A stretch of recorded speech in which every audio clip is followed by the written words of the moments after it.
Hi hello welcome to YMJ movies times. இன்றைக்கி நம்ம பார்க்க போகிறது கோர்ட் ரிலேட்டடான மூவியாக ரெண்டு படத்தை பற்றி பார்க்க போகிறோங்க.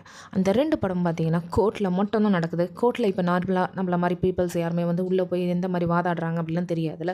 ஸோ இந்த மாதிரி எப்படி தான் உள்ளே வாதாடுறாங்க அப்படின்னு சொல்லிட்டு இந்த ரெண்டு படத்து மூலமாக நம்ம பார்த்துக்கலாங்க. அந்தளவுக்கு சூப்பரான படமாக இருக்குது. அதுக்கு முன்னாடி நம்ம சேனலில் புதுசாக வந்தவங்க சப்ஸ்கிரைப் பண்ணுங்கள், பக்கத்தில் இருக்க பெல் பட்டனை ப்ரெஸ் பண்ணுங்கள்.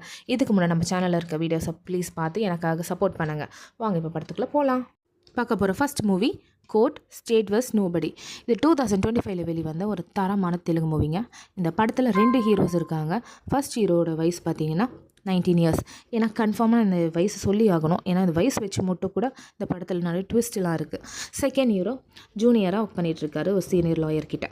ஓகே, எதுக்கு நான் இப்போ வயசு வச்சு சொல்கிறேன் அப்படின்னு பார்த்தீங்கன்னா, இந்த 19 இயர்ஸ் உள்ள பையனை வந்து போக்சோ சட்டத்தில் வந்து பிடிச்சி அரெஸ்ட் பண்ணி போட்டுடுறாங்க. அதுலேருந்து நம்ம ஜூனியர் லாயர் வந்து எப்படி கொண்டு வராரு, அதாவது செகண்ட் ஹீரோ வந்து அந்த பையனை அந்த போக்சோலேருந்து எப்படி வெளில கொண்டு வந்தார், அது என்ன பண்ணிவிட்டு அப்படி போக்சோவில் போட்டால், அந்த அளவுக்கு ட்விஸ்ட்டு டேர்ன்ஸ் எல்லாம் சூப்பராக இந்த படத்தில் இருக்குது. இப்போ பார்க்கலாம். நம்ம ஃபஸ்ட்டு ஹீரோ வந்து லவ் பண்ணுறாருங்க. லவ் பண்ணுறதுனாலலாம் பிரச்சனை கிடையாதுங்க. ஆனால் லவ்னாலே என்ன பிரச்சனை வரும்? பணம் வரும், பணம், கம்யூனிட்டி, அந்த மாதிரி நிறைய விதமான பிரச்சனை வரும்ல. ஸோ அதே மாதிரி பிரச்சனை வருது. அது இல்லாமல் எங்களுக்கு இன்னொரு பெரிய பிரச்சனை வருது. என்னென்னு பார்த்தீங்கன்னா வயசு. கண்டிப்பாங்க. ஏன்னா நம்ம ஹீரோடைய அவங்க லவ்வர் வந்து 18 வயசு இன்னும் முடியலை, கம்ப்ளீட் ஆகாத நிலைமையில் லவ் பண்ணிகிட்ருக்காங்க 2 பேரும். ஸோ இதை காரணமாக வச்சு பொண்ணு வீட்டில் வந்து அந்த பையனை போக்சோவில் போட்டுடுறாங்க. போக்சோவில் பிடிச்சி போட்டுறதுனால எப்படி அவர் வெளியில் வந்தார், லாஸ்ட்டில் நம்ம ஹீரோ வந்து அந்த கேஸை எடுத்தார், வின் பண்ணாரா இல்லையான்னு சொல்லி நிறைய ட்விஸ்ட் அண்ட் டர்ன்ஸ் உள்ள படமாக இருக்குது. இது ரேட்டிங் IMDBயில் பார்த்தீங்கன்னா 10 out of 7.9 கொடுத்துருக்காங்க. நம்ம OTTலேயே ஒரு அவைலபிளாக இருக்குது. எல்லோரும் கண்டிப்பாக பார்க்கக்கூடிய படம் தான். இப்போ செகண்டாக பார்க்க போகிற படம் நேரு. இது 2023 வெளிவந்த ஒரு தரமான மலையாள மூவிங்க. இதில் மோகன்லால், பிரியாமணி அப்படின்னு சொல்லி நமக்கு தெரிஞ்ச கேரக்டர்ஸ் எல்லாமே நடிச்சிருக்காங்க. கதையோட சுருக்கம் பார்த்திங்கன்னா, ஒரு பிளைண்டான ஒரு பொண்ணை நல்ல வசதி வீட்டு பையன் கெடுத்துடுறான். ஸோ நார்மல் வீட்டு பொண்ணை கடித்தாலே அந்த மாதிரி வசதி வீட்டு பையனால் நம்மளால் ஒன்றுமே செய்ய முடியாத நிலமையில் அந்த பொண்ணு எப்படி அவனை எதிர்த்து அகெயின்ஸ்டாக போராடுறா, அவளுக்காக யார் வந்து கோர்ட்டில் ஆஜராகிறா, அந்த மாதிரி ஸ்டோரி தாங்க போயிட்டுருக்கு. ஏன்னா அந்த வசதி வீட்டு பையனால் இந்த பொண்ணை என்ன வேணாலும் பண்ணலாம்.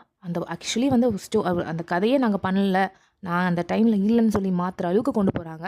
ஆனால் இந்த பொண்ணோட சுச்சுவேஷனை புரிஞ்சு யாரும் இவளுக்கு வந்து ஹெல்ப் பண்ணாங்க அப்படின்னு சொல்கிற மாதிரி கதை ஃபுல்லாக போயிட்டுருக்குங்க. இதில் IMDB ரேட்டிங் பார்த்தீங்கன்னா 10 out of 7.5 கொடுத்துருக்காங்க. நம்ம ஜியோ ஹாட்ஸ்டாரில் அவைலபிளாக இருக்குங்க. கதையில் பார்த்தீங்கன்னா பொண்ணுக்கு வந்து யாரும் ஹெல்ப் பண்ண வரலங்க. ஆனால் மோகன்லால் மட்டும் வராரு, இந்த பொண்ணோட ஸ்டோரி தெரிஞ்சு வராரு. ஆனால் அவரும் பார்த்தீங்கன்னா ஒரு 5 to 6 years சஸ்பென்ஸில் இருக்காங்க.